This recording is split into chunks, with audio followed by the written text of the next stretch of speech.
அஸ்ஸலாமு அலைக்கும் வரஹ்மத்துல்லாஹி வபரகாத்துஹு. எல்லோரும் எப்படி இருக்கீங்க? அல்ஹம்துலில்லாஹ் நான் ரொம்ப நல்லா இருக்கேன். இன்றைக்கி பார்த்தீங்கன்னா ஃப்ரைடே எடுத்த விலாக் தான். ரொம்ப நாள் கழிச்சு ஒரு ப்ராப்பராக விலாக் எடுத்திருக்கேன்னு நினைக்கிறேன். ஃபுல் வீடியோ பாருங்கள், பிடிச்சிருந்துச்சா பாருங்கள், டைம் இருந்துச்சுன்னா பாருங்கள். இப்போ மணி பார்த்தீங்கன்னா 12 கிட்ட ஆக போகுது. மேடம் இன்னும் எந்திரிக்கலை. சரி நம்ம குக்கிங் வேலையை ஸ்டார்ட் பண்ணலாம், ஏன்னா ஃப்ரைடே இல்லை கொஞ்சம் ஸ்பெஷலாக செய்வோம்ல. அதுக்காக இங்கிட்டு வந்துட்டேன் கிச்சன் பக்கமாக, நம்மளோட ஃபேவரட் ப்ளேஸ்க்கு. ஒரு அடுப்பில் முட்டையை அவிய போட்டுட்டு இன்றைக்கி கத்திரிக்காய் பச்சடி செய்யலான்னு சொல்லிட்டு இன்னும் ரொம்ப நாள் ஆச்சு செஞ்சு. சரி இன்றைக்கி செய்வோம். அஃப்ரீனாத்தாக்கு வந்துட்டு அந்த பிரியாணியோட கத்திரிக்காய் பச்சடி சாப்பிட பிடிக்கும். ஃப்ரிட்ஜில் வந்துட்டு கறி இருந்துச்சா அதை எடுத்து வச்சுட்டேன். கத்திரிக்காய் பச்சடி வந்து சிம்பிளாக தான் செஞ்சுருந்தேன். கடுகு, வெங்காயம், தக்காளி, மிளகு அதெல்லாம் வதக்கிட்டு கத்திரிக்காய் போட்டுட்டு மிளகாப்பொடி, மஞ்சள் பொடி, அவ்வளோதான். இது நல்லா வதங்கினதுக்கப்புறமா புளி கரைச்சி ஊற்ற போகிறேன். இந்த மாதிரி செஞ்சு பாருங்களேன், எதுவுமே நல்லா டேஸ்ட்டாக இருக்கும். இதில் வேர்க்கடலை, எள் அதெல்லாம் நான் அரைச்சி ஊற்ற போகிறதில்ல. வேணும்னா அரைச்சி ஊற்றிக்கோங்க, அது ஒரு மாதிரி டிஃப்ரெண்ட் டேஸ்ட்டில் இருக்கும். இது பார்த்திங்கன்னா ஒரு மாதிரி புளிப்பாக சுருன்னு நல்லாயிருக்கும். அவ்வளோதான். இது கொஞ்சம் நேரம் மசிய வேகட்டும். அதுக்குள்ளே புளியும் ஊற வச்சுருக்கேன். கொஞ்ச நேரம் கொதிச்சதுக்கப்புறமா தண்ணி வற்றி வந்துருச்சா, இப்போ வந்துட்டு நம்ம புளியை கரைச்சி ஊற்றிக்கிடலாம். இல்லைன்னா ரொம்ப கரைஞ்சி போயிடும் கத்திரிக்காய். இந்த ஸ்டேஜில் ஊற்றினோம்னா கரெக்டாக இருக்கும். கடுகு வெடித்ததுக்கப்புறமா ஒரு பெரிய வெங்காயம், கொஞ்சமாக கருவேப்பிலை போட்டுட்டு கொஞ்சோண்டு மிளகு போட்டுக்கணுமா. அதுக்கப்புறம் தக்காளி வந்துட்டு ஒரு பெரிய தக்காளி போட்டிருக்கேன். அதை வதங்கினதுக்கப்புறமா கொஞ்சமாக மஞ்சள் பொடி, மிளகா பொடி, கத்திரிக்காய் அதை போட்டு நல்லா எண்ணெயிலே வதக்கி விட்டுட்டு கொஞ்சமாக தண்ணி ஊற்றிட்டு ரெசிபி அப்படியே சொல்லிக்கிட்டு இருக்கேன். தண்ணி ஊற்றி கொதிச்சதுக்கப்புறமா புளியை கரைச்சி ஊற்றிட்டு நல்லா வற்றி வர வரைக்கும் வெயிட் பண்ணுவோம். இந்த அரிசி பார்த்திங்கன்னா 80 ரூபா. நம்ம வீட்டுக்கிட்டே இருக்கிற கடையிலே இது கிடைக்கிது. இது நல்லா வாஷ் பண்ணிவிட்டு ஊற வச்சிடலாம். எப்பயும் போல் தான் கழுவிட்டு ஊற வச்சோன்னு வைங்களேன், அரிசி உடையாமல் இருக்கும். உடஞ்சதுக்கப்புறமா நம்ம களைஞ்சோன்னு வைங்களேன், பச்சரிசி இல்லை, அதனால் உடஞ்சி போயிடும். இதை ஆல்ரெடி நான் சொல்லியிருக்கேன். புதுசாக பார்க்குறவங்களுக்காக சொல்கிறேன்னு வச்சுக்கரலாம். அரிசி இங்கிட்ட ஊற வச்சாச்சு. இன்றைக்கி பிரியாணியில் பார்த்திங்கன்னா இஞ்சி பூண்டு பேஸ்ட்டு, சின்ன வெங்காயம் போட்டு அரைச்சிட்டு தான் செய்ய போகிறேன். இது என்னோடய பெரிய நாத்தனார், அதாவது என் ஹஸ்பண்டோட ஃபஸ்ட்டு தங்கச்சி வந்துட்டு அவங்க ஊரில் இப்படி தான் செய்வாங்க கேரளாவில். அதே மாதிரி செய்வோம். டேஸ்ட் கொஞ்சம் நல்லாயிருக்கும் சின்ன வெங்காயம் போட்டு அரைச்சி செய்யும் போது இஞ்சி பூண்டோட. இப்போ அதை அரைச்சிடலாம். நான் ஒரு 10-15 சின்ன வெங்காயம் எடுத்திருக்கேன். எப்பயும் போல் வந்துட்டு நான் ஒரு விளக்கு வந்துட்டு எடுத்திருக்கேன்னா அது தகுந்த மாதிரி இஞ்சி பூண்டு எடுத்தாச்சு. இதை நல்லா பேஸ்ட்டாக அரைச்சிட்டு வந்துடலாம். இப்போ மணி பார்த்திங்கன்னா கரெக்டாக வந்துட்டு 12 மணி ஆக போகுது. இன்னும் நம்ம குட்டி மேடமுக்கு தூக்கம் போகலை. இன்றைக்கி வெள்ளிக்கிழமை வேறு. வெள்ளிக்கிழமைனாலே மோஸ்ட்லி நம்ம வீட்டில் வேலை எப்படி இருக்கும், அது என்னமோ வெள்ளிக்கிழமை கொஞ்சம் வந்துட்டு நம்ம ஸ்பெஷலாக குக் பண்ணுவோம்ல, அதில் கொஞ்சம் வேலை எக்ஸ்ட்ரா இருக்கும். வீடே பார்த்திங்கன்னா ரணகோலமாக ஆயிரும். ஏன்னா நான் அப்படி அப்படியே கட் பண்ணிவிட்டு படக்கு படக்குன்னு, அதாவது டக்கு டக்குன்னு செஞ்சுக்கிட்டு இருப்பேன்னா, அதனால் இப்படி கத்திரிக்காய் நல்லா எண்ணெய் பிரிஞ்சு வந்து சூப்பராக ரெடி ஆயிடுச்சு. இன்னொரு ஸ்டைல் பார்த்திங்கன்னா இந்த ஸ்டேஜில் வந்துட்டு வேர்க்கடலை எல்லையும் வறுத்து அரைச்சிட்டு மிக்ஸ் பண்ணணுன்னு வைங்களேன், அதோட டேஸ்ட் வந்துட்டு இன்னமும் சூப்பராக இருக்கும். அந்த மாதிரி நான் செய்வேன். ரொம்ப நாள் கழிச்சு இந்த மாதிரி செய்யணும்னு ஆசையாக இருந்துச்சு, அதனால் அதை செஞ்சாச்சு. இப்போ நெக்ஸ்ட் என்ன பண்ணிக்கிட்டு இருந்தேன்னா, பிரியாணி செய்கிறதுக்காக ரெடி பண்ணிக்கிட்டு இருந்தேன். எண்ணெய் ஊற்றிட்டு இதில் கொஞ்சோண்டு தேங்காய் எண்ணெயும் ஊற்றலாம், அதோட ஃப்ளேவருமே ரொம்ப நல்லாயிருக்கும். எண்ணெய் ஊற்றிட்டு ஸ்பைசஸ் எல்லாம் ஆட் பண்ணிடலாம். நான் வடித்து கொட்டி தான் செய்யலான்னு நினச்சேன். சரி ரொம்ப டைம் ஆயிருமா, சரி டக்கு டக்குன்னு தண்ணி அளந்து வச்சு செஞ்சிடலான்னு சொல்லிட்டு தான் செஞ்சிட்ருந்தேன். 2 ஏலக்காய், 2 பட்டை, கொஞ்சமாக கிராம்பு போட்டுக்கிறலாம். நிறைய ஸ்பைசஸ் போட்டாலுமே பிரியாணியில் வந்துட்டு அந்த ஒரு மாதிரி அந்த கரம் மசாலா ஃப்ளேவர் வந்துடுமா, அதனால் நான் நிறையா போட மாட்டேன். ஓரளவுக்கு மீடியமாக ஆட் பண்ணிக்கிறலாம். இப்போ வெங்காயத்தை போட்டுட்டு நல்லா வதக்கி விட்டுடலாம். பிரியாணி பொறுத்த வரைக்கும் வெங்காயம் மட்டும் நல்லா பொன்னிறமாக வதங்கணும். அப்போ தான் பார்த்திங்கன்னா பிரியாணி நல்லா டேஸ்ட்டாக இருக்கும். முட்டையும் அவிச்சாச்சுல்ல, அதை அப்படியே வந்துட்டு தோல் உரித்து வச்சு ஒரு ஓரமாக வச்சாச்சு. இந்த ஓடிஜி பாவம் என்ன பாவம் பண்ணிச்சுன்னு தெரியலை. மோஸ்ட்லி நான் எமர்ஜென்சிக்கு எல்லா திங்ஸையும் அது மேலே தான் அடுக்கி வச்சுக்கிறேன். சிக்கன் வந்துட்டு நேற்று வாங்கிட்டு வந்திருந்தேன். 350 ருபீஸ். முழு கோழியாக வாங்கி உரித்து வாங்குவோம்ல, அந்த மாதிரி தான் நான் வாங்குவேன். அதுதான் கொஞ்சம் நமக்கு பெனிஃபிட்டாக இருக்கிற மாதிரி இருக்கும். ஏன்னா ஒரு 2 or 3 டைம்ஸ் செஞ்சுக்கிருவேன். சிக்கன் பக்கோடா ஃப்ரை பண்ணுறதுக்காக எடுத்து வச்சுருக்கேன். இது பிரியாணிக்காக எடுத்து வச்சுருக்கேன். இன்றைக்கி வந்துட்டு கொஞ்சம் ஸ்பெஷலாக செஞ்சு கொடுக்கலான்னு சொல்லிட்டு தான் சிக்கன் பக்கோடா, தயிர் பச்சடி, கத்திரிக்காய் பச்சடி, முட்டை அதெல்லாம் ரெடி பண்ணிக்கிட்டு இருந்தேன். ரொம்ப நாள் ஆச்சு இந்த மாதிரி ப்ராப்பராக செஞ்சு. நம்ம ஏதாவது ஒரு வேலையாக இருக்கும் போது தான் எங்கிட்ட ஏதாவது ஒரு வேலை நடக்கும்ல, அதே மாதிரி தான் இன்றைக்கி. நான் வந்துட்டு கிச்சனில் வேலை பார்த்துட்டு இருந்தேன். ஃப்ரிட்ஜை திறந்தா மாவு பொங்கிருச்சு. அம்மா உளுந்து கொஞ்சம் அதிகமாக போட்டுட்டாங்க போல இருக்குது, நல்லா பொங்கிருச்சு. சரி இப்போ அதை வேறு பாத்திரத்தில் மாற்றிட்டு அந்த பொங்குனதெல்லாம் வந்துட்டு க்ளீன் பண்ணி வச்சுட்டு இருந்தேன். அதான் நம்ம கடகடன்னு ஏதாவது செய்யும் போது தான் இந்த மாதிரி சம்பவம்லாம் நம்ம வீட்டில் நடக்கும். அஃபீன் அத்தாவும் பார்த்திங்கன்னா வந்துட்டாங்க, மேடமும் எழுந்திரிச்சிட்டாங்க. ஏசியாடி ஏஞ்சிட்டியா? எவ்வளோ நேரம் இருந்துங்கிறது? 12 மணி வரைக்குமா? மண்டே அலையும் பாரு. தூக்கம் வந்துருச்சா? இல்லை இல்லை, நைட் மட்டும்தான் ஏசி. கரண்ட் பில் யார் கட்டுறது? நீ கட்டுறியா உங்க அக்கா கட்டுறாளா? ஆஹா, இவன் அப்பாஸ் ராதா கூப்பிடுறா. அப்பாஸ் ராதா வரட்டும், வீட்டு பக்கம் வந்து பார்க்கட்டும். சரி, ஏதாவது சலாம் சொல்லு. அஸ்லாம் வலைக்கும். தொழுகு போகணும், வெள்ளிக்கிழமை. சீக்கிரம் வாங்க, சீக்கிரம் அத்தா வைக்கணும், சீக்கிரம் கிளம்புங்க கிளம்புங்க சொல்லி.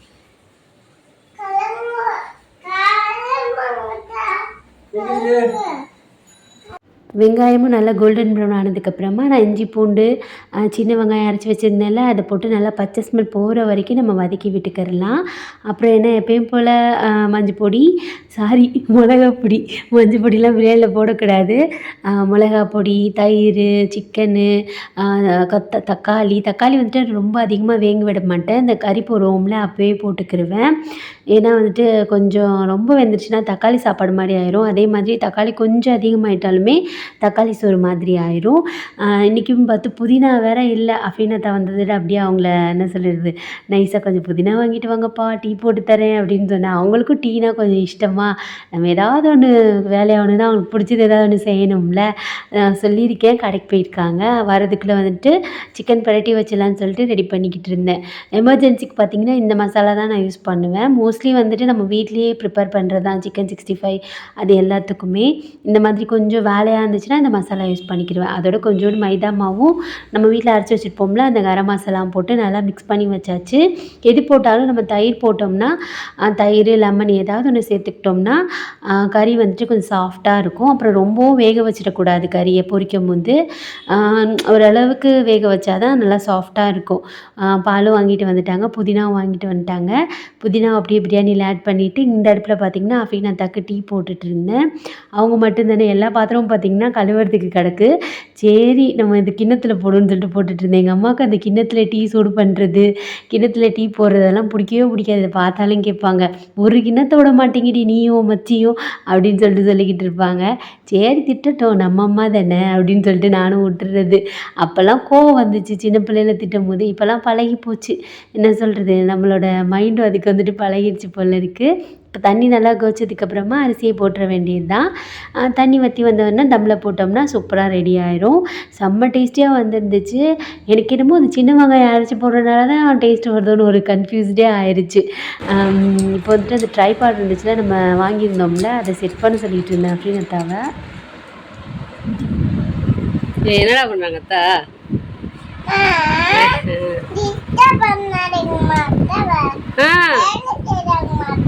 ஆஹா, அப்போ நாங்களாம் என்ன செய்கிறோம்? நாங்கள் என்ன சும்மா நின்றுக்கிட்டு இருக்கோமா? வேலைக்கு செய்கிறாங்களா? எவ்வளோ கொலஸ்ட்ரால் பற்றி டான்ஸ் ஆட நீ பார்த்தியா? எப்போ பார்த்த? ஓய், டிஸ்டர்ப் பண்ணுவேன் உங்கள் அத்தாவை. என்ன செய்வ? என்னைய டிஸ்டர்ப் பண்ணி போங்க. உங்கள் அம்மா வீட்டுக்கு போங்க, கம்பத்துக்கு போங்க. மண்டை உடச்சு என்னாச்சு?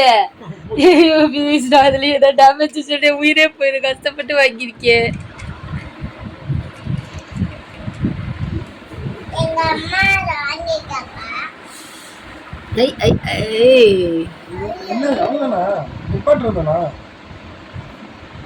ஸ்டாண்டு இது பண்றது பண்ணணும். நீ வேற கிளாமரா வேற இருக்கியப்பா. சார் இங்கிட்டு காமிச்சா சட்டை போடாம இருக்க.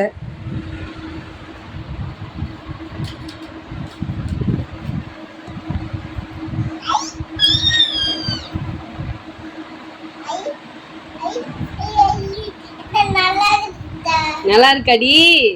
சூப்பரா இருக்கா? ட்ரைபாட் யார் வாங்கி கொடுத்தா?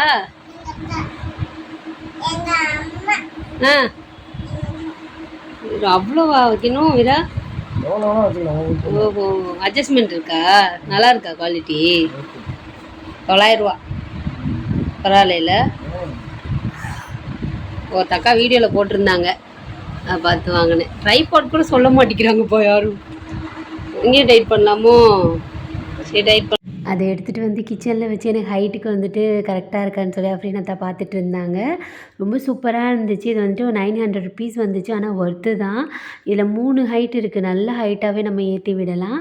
இது பார்த்திங்கன்னா யாராவது மூணாரில் ஒரு அக்கா வீடியோ போடுவாங்க, மினி விலாக் போடுவாங்க. அவங்க தான் பார்த்திங்கன்னா ஷார்ட்ஸில் சொல்லியிருந்தாங்க. நான் கேட்டிருந்தேன் அவங்கக்கிட்ட ட்ரைபாட் என்ன சிஸ்டர் யூஸ் பண்ணுறீங்கன்னு சொல்லிட்டு. அவங்க வீடியோவாகவே போட்டிருந்தாங்க. சில பேர் ட்ரைபாட் என்ன யூஸ் பண்ணுறேன்னு கூட நம்ம மெசேஜ் பண்ணி கேட்டால் சொல்ல மாட்டாங்க. அது ஏன்னு தெரியலை. ஆனால் அந்த அக்கா வந்துட்டு கேட்டதுக்கு ப்ராப்பராக வீடியோவும் போட்டிருந்தாங்க. அதை பார்த்து தான் நான் வாங்கினேன். நல்லாயிருக்கு குவாலிட்டியுமே.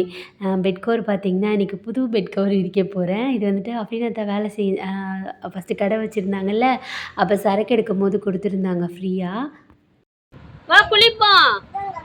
சீக்கிரம் தொலை டைம் ஆயிடுச்சு சொல்லிட்டு வா தாட்ட. நான் போய் குளிச்சுட்டு வரேன் தான் சொல்லிடு. பெட் கவர் எப்படி இருக்குது தங்கம்? நல்லா இருக்கா? எப்படி இருக்கு? ஐயோ சொல்லக்கூடாது. அல்ல சொல்லு. சரி நம்ம தான் தானம்மா. சரி வாங்க போ. கொஞ்சம் நமக்கு ட்ரைபாட் செட் பண்ணுறது, புதினா வாங்குகிற வேலை செஞ்சு கொடுத்தனால அஃப்ரீன் அத்தாவுக்கு வந்துட்டு டீயை போட்டு கொடுத்துட்டு நம்ம மேடமை வந்துட்டு குளிக்க வச்சுக்கிட்டு இருந்தேன். அம்மா என்னை காட்டாதீங்கன்னு மேடம் சொல்லிக்கிட்டு இருந்தாங்க. மேடம் ட்ரெஸ் கம்மி எல்லாருக்கும். வா இங்க பாரு அத்தா வர எங்க வராங்க? கையில மாட்டிச்சாம்மா. எங்கம்மா போற? அல்ல எப்படிம்மா தொழுகுத? அல்ல எப்படி தொழுகுவ? வா இந்த ட்ரெஸ் யார் வாங்கி கொடுத்தா? மாஷா அல்ல அழகா இருக்கு. மாலிக் மாமா. யார் வாங்கி கொடுத்தா? மஞ்சிலா மாமி மாலிக் மாமா பர்த்டேக்கு எடுத்து கொடுத்தாங்க. உனக்கு எடுத்து கொடுத்தாங்க டீச்சர்ல. அழகா இருக்குல்ல? சரி அஃப்ரா குட்டிக்கு எப்படி இருக்கு கேளு. அக்கா சீக்கிரம் குளிக்க சொல்லு.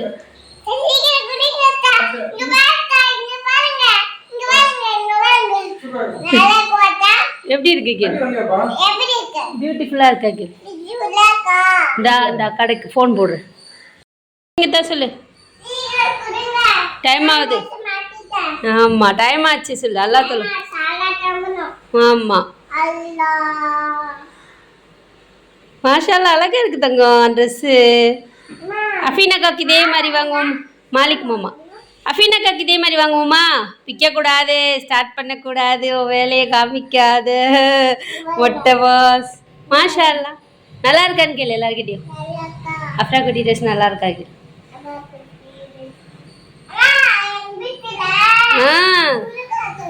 புது காத்து இல்லை, அது ஏசி. சொல்லு. என் பேர் என்ன? புது எப்படி வரும் காற்று ஏசியில்? சிலு சிலுன்னு எப்படி வருது? எப்படிமா வருது? சிலு சில்லுன்னு வருது அடி. ஐயோ அழகி மாஷால்லா. பிரியாணியும் பார்த்திங்கன்னா நல்லா ஜூஸியாக சூப்பராக வந்துருந்துச்சு. அஃப்ராவும் அவங்க அத்தாவும் பார்த்திங்கன்னா தொழுகிறதுக்கு போயிட்டாங்க. இப்போ நான் வந்துட்டு குளிக்கணும், வீடு க்ளீன் பண்ணணும், நமாஸ் படிக்கணும், இந்த மாதிரி சில பல வேலைகள் வேறு நமக்கே இருக்குது. பிரியாணி எப்படி வந்திருக்கு பார்த்திங்கன்னா செம்மையாக இருந்துச்சு. எப்போயும் விட எனக்கு ஒரு ஸ்டெப் மேலே டேஸ்ட்டாக இருந்துச்சு. எல்லாமே பார்த்திங்கன்னா ஹஸ்பண்டோட தங்கச்சிக்கு தான் தேங்க்ஸ் சொல்லிக்கணும். கத்திரிக்காய் பச்சடி சூப்பராக இருந்துச்சு. எல்லாமே இன்னைக்கு அல்ஹம்துலில்லாஹ் சூப்பராக வந்துருந்துச்சு. மேடம் பார்த்திங்கன்னா போகலை போல இருக்குது எடுத்த வீடியோவில், அதனால் நான் கன்ஃபியூஸ் ஆகிட்டேன். எப்படி இருக்கா? எப்படி சொன்ன? எப்போ பியூட்டிஃபுல்லா? ஐயோ வெக்கமா? அச்சோ பார்த்து அங்கே பொட்டு வேணாம் தங்கம், 2 பொட்டு வச்சுருக்கேன் போதும். சூப்பர். மாஷா அல்லா சூப்பர். Okay super.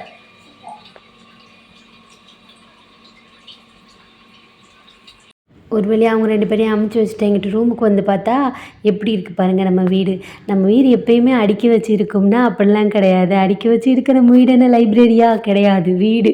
அதுவும் வந்துட்டு 2 பிள்ளைங்க வச்சுருக்கேன். எப்படி நம்ம வீடு ப்ராப்பராக இருக்கும். நான் அப்பப்போ வந்துட்டு அடுக்கி வச்சுட்டு இருப்பேன். இங்கிட்டு பாருங்கள் என்னோடய பிளேஸை நான் எப்படி வச்சுருக்கேன் பாருங்கள். வெள்ளிக்கிழமை கொஞ்சம் அப்படி தான் இருக்கும். ஏன்னா ஹரிபரியாக நான் வேலை செஞ்சுட்ருப்பேன்னா அஃபீனை அமுச்சு வச்சுட்டு அந்த 1 மணி நேரம் எடிட் பண்ணிக்கிட்டு இருப்பேன்னா அதில் எனக்கு கொஞ்சம் டைம் வந்துட்டு இதாகிடும். இல்லைன்னா எனக்கு வந்துட்டு கரெக்டாக இருக்கும். ஸ்லோவாக குக் பண்ணுறது அந்த மாதிரி வேலையெல்லாம் செய்யறதுக்கு. இங்கிட்ட மிஷினில் வந்துட்டு துணி போட்டிருந்தேன்னா அதுலேயும் தண்ணி விட்டுட்டு சிக்கன் பக்கோடா வந்துட்டு பொரிச்சிட்டு இருந்தேன். இந்த அளவுக்கு பொரிச்சோம்னா கரெக்டாக இருக்கும். இதுக்கு மேலே பொரிச்சோன்னு வைங்களேன் சிக்கனுமே ஹார்டாக இருக்கிற மாதிரி இருக்கும். சாப்பாடெல்லாம் பார்த்திங்கன்னா இந்த சைடு அப்படியே வந்துட்டு எடுத்து வச்சாச்சு. ஏன்னா அடுப்பு துடைக்கணும், எண்ணெயெல்லாம் தெரிச்சிருக்கும்ல பின்னாடி, அதை எல்லாமே க்ளீன் பண்ணணும். அப்படியே பாத்திரத்தையும் கழுவிக்கிட்டு இருந்தேன். பாத்திரம் கழுவுற வேலை யாருக்கு பிடிக்கும் பிடிக்காதுன்னு சொல்லிட்டு மறக்காமல் கமெண்ட் பண்ணிங்க. எனக்கு கொஞ்சம் கடுப்பாக தான் இருக்கும். அது என்னமோ சேர்ந்துக்கிட்டே குக் பண்ணுறதுலாம் எனக்கு அவ்வளோ இஷ்டமாக இருக்கும். இந்த பாத்திரம் கழுவுறது ஆல்ரெடி நான் நிறைய தடவை சொல்லியிருக்கேன். துணி மடிக்கிறது, துணி காய போடுறது, இதெல்லாம் பார்த்திங்கன்னா என் லிஸ்ட்லேயே இல்லை. என்ன பண்ணுறது, நம்ம தான் கழுவி ஆகணுமே. ஆனாலும் என் பிள்ளை பார்த்திங்களா அவங்க அத்தா வந்துட்டு வேலைக்கு போயிட்டு வந்துட்டாங்கன்னு சொல்லிட்டு அசால்ட்டாக அவங்க அத்தா வேலைக்கு போயிருக்காங்க அப்படின்னு சொல்லி நான் என்னமோ வெட்டியாக இருக்கிற மாதிரி.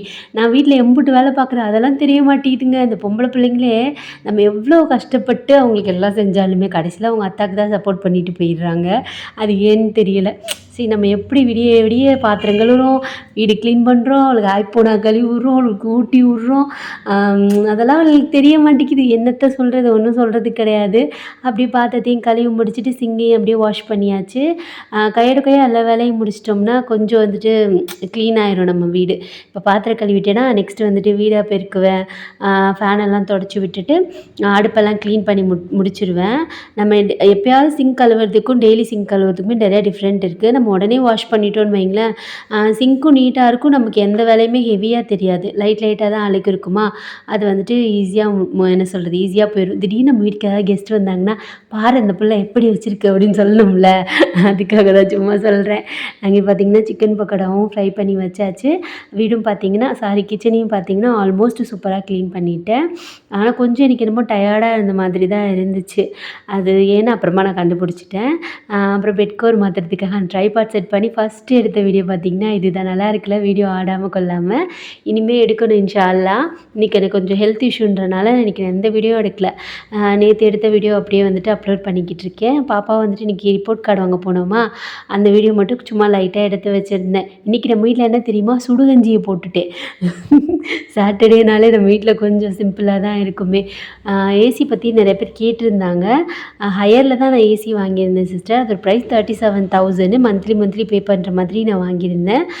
மயிலாப்பூரில் வந்துட்டு லஸ் இருக்குமா, அங்கே பாக்கியா ஸ்டோர்னு இருக்குது. அங்கே போய் நீங்கள் கேட்டிங்கன்னா டீட்டெயில்ஸ் எல்லாம் கிளியராக சொல்லிடுவாங்க. பெட் கவரையும் நீட்டாக விரித்து விட்டுட்டு கிச்சனையும் நல்லா அழகாக பெருக்கி விட்டாச்சு. இந்த பக்கெட்டு எல்லாத்தையுமே எடுத்துகிட்டு பெருக்கணும். இல்லைனா அங்கங்கே போய் ஸ்டே பண்ணிக்கிறவாங்க. நம்ம குப்பைக்கு சொல்லவா வேணும். இந்த அட்டைப்பெட்டியை வந்துட்டு எடுத்து வைக்கணும். 2 நாள் ஆச்சு இன்னும் எடுத்து வைக்கல.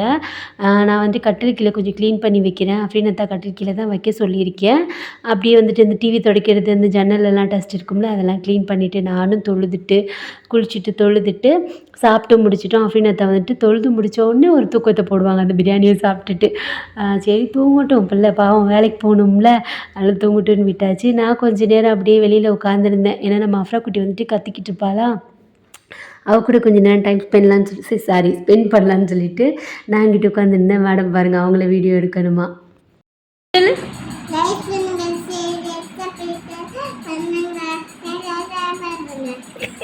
லைக் பண்ணுங்க, ஷேர் பண்ணுங்க, சப்ஸ்கிரைப் பண்ணுங்க. பிடிச்சிருந்துச்சுன்னா பண்ணிக்கோங்க. சரி, அம்மா சேனல் பேர் என்ன? சேனல் பேர்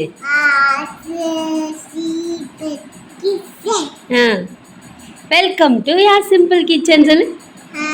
வெல்கம் டு யார் சிம்பிள் கிச்சன். அஸ்ஸலாமு அலைக்கும். எல்லாரும் எப்படி இருக்கீங்க? வா மாட்டிடுவா. அவ்வளோதான், முடிஞ்சு போச்சு இன்னைக்கு டே. அவ்வளோதான், இதெல்லாம் எடுத்து வைக்கணும். ஆமாம், அப்புறம் அஃபீனாம்மா கூப்பிட போகணும். மணி 3 ஆயிடுச்சு. இல்லை 3:30 மணி போகாது, அத்தா திட்டுவாங்க. வா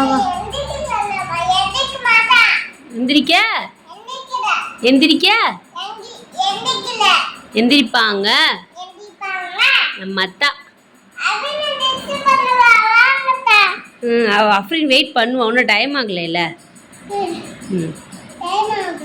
ஆமாம், ஒன்றும் டைம் ஆகலை. ஆல்மோஸ்ட் எல்லா வேலையும் ஓவர். ஜாலி. சில்லு சில்லுன்னு தூங்குவோம். எப்படி தூங்குவோம்? சில்லு சில்லுன்னு சொல்லலை. உன் காரை கொடுத்துருவோமா யாருக்காச்சு? அப்புறம் காரை யார் கார் அது? ஆ சரி. நோ சொல்லலை, எப்படி சொல்லுவ? கோவம் வந்துச்சு மேடமுக்கு. என்ன? ஐயோ, அவ்வளோதான் சொல்லிடு. பாய் சொல்லிடு. அவ்வளோதான். இந்த ஃப்ரைடே பார்த்திங்கன்னா எனக்கு இப்படி தான் போச்சு. பிடிச்சிருந்துச்சுன்னா மறக்காமல் லைக் பண்ணுங்கள், ஷேர் பண்ணுங்கள், கமெண்ட் பண்ணுங்கள். நெக்ஸ்ட் வீடியோ மீட் பண்ணலாம்.